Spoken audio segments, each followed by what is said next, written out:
So, non-affectionate communication, is that a bad thing then? No, of course it's not. It's just something completely different from silent treatment or other kinds of mental abusing or passive aggression. I'll tell you what it is. It's about you not becoming involved. It's about actually recognizing, acknowledging the other part's emotions. And yeah, without being dragged into things, dragged down in things, actually trying to imagine why does this person feel the way she apparently does. You may have had some kind of explanation to this. Yeah, because she can't accept no for an answer and stuff.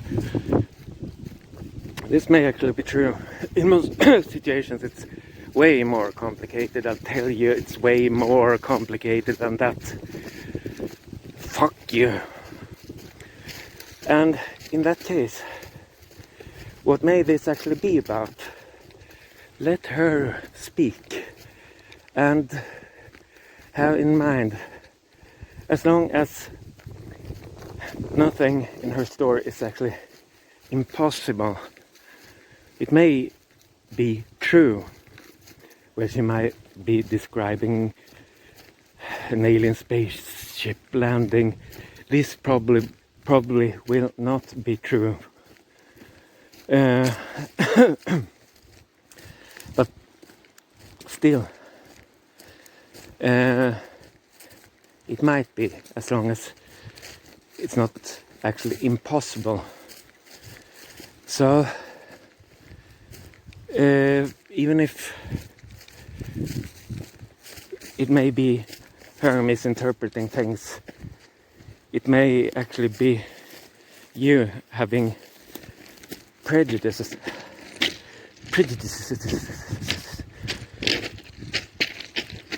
And as long as you can't actually prove her being wrong, or as long as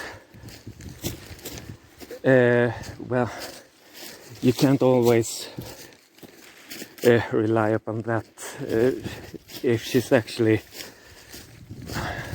insane in some way, she might be, but as long as this isn't actually impossible, you need to calculate with this possibility, or at least figure out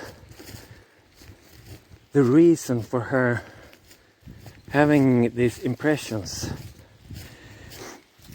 Even if she is actually misinterpreting things, this is not the same as the other official version, or your idea about things is true.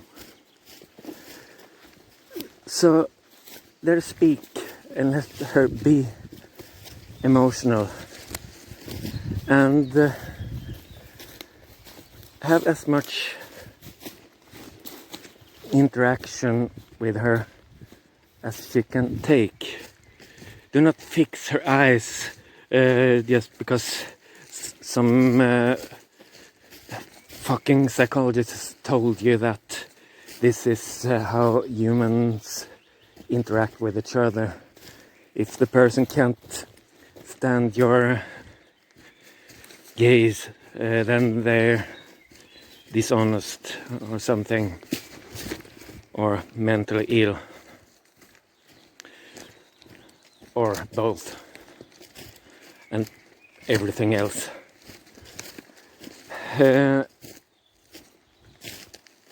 And if something is alarming, whether or not it's happened, it's her impression. and something alarmed her for some reason. And before explaining to her that she's wrong, just make a note, tell her, please go on, I'll return to this one. Yeah, fair enough. Because most people can actually take this, having different opinions. They can actually take being wrong, but they usually want to know why they are wrong. And as long as you ain't gonna tell them, they will not really just accept this notion. So do meet her where she actually stands at this moment. And now, if actually experiencing these things, confirm this. Yeah, this really sounds terrifying. But please let me return to this after you having told your story. And she probably will. And if she gets upset and starts calling you things, explain this to her. I'm actually trying to help you. I am doing my best to follow you, to listen to your story. So do not, in this situation, become upset with me. I actually am trying to help you, even if I'm doing things the wrong way. I'm trying. And most people will actually accept this too. I say this from actual own experience, and I do have some. And then when she starts repeating herself, you can confirm her saying, yeah, I get this, you told me, and I have I know about this thing. But now, will you perhaps let me have a saying, not telling you this is the truth, just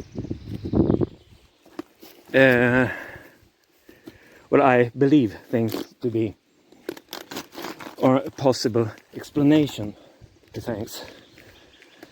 Most people will accept this, even if they won't perhaps agree. And you can also tell her that this way or that way is how most people would interpret your story. And perhaps you also will.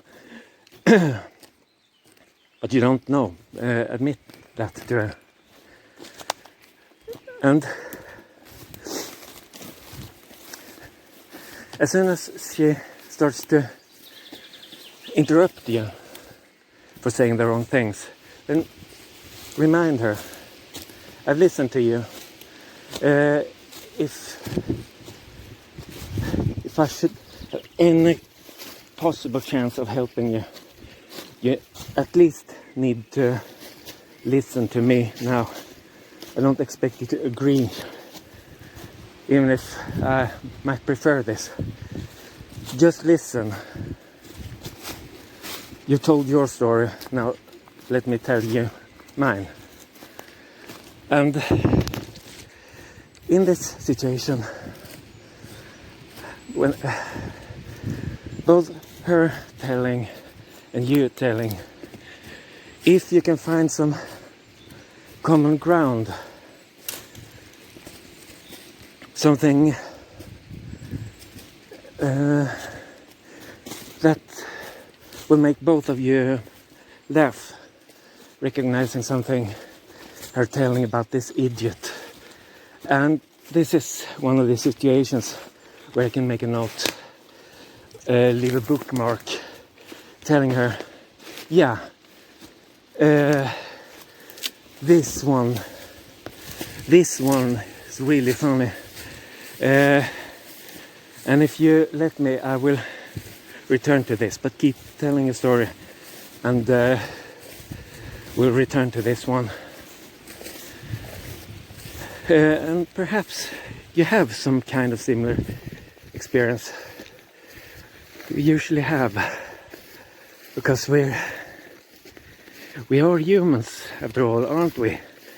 Even if this other part may perhaps be in some way mentally ill, still a human, and you actually do relate to things in a rather similar way, basically. If she may actually be a bit more unlucky than you or me, or some people or most people, you will have quite a lot of common ground. Yeah, and also you telling your story. I'm sure you can find quite a few more examples that she will recognize herself in. When having come this far, it's a damn lot easier to start talking about how things actually are, whether you like it or not, whether I do like it or not. I'm, after all, just a servant. I'm a servant of a sick world and a corrupted society. That's who I am. So which alternative will you choose? Come with me or become beaten up by them? And most people in this situation, I tell you this out of actual experience, most people will have a very clear idea about which of these ways they prefer. And they'd rather go with someone appearing as true and honest, rather than the one telling her that she is wrong and that she's sick or maniac or criminal or perhaps all of it.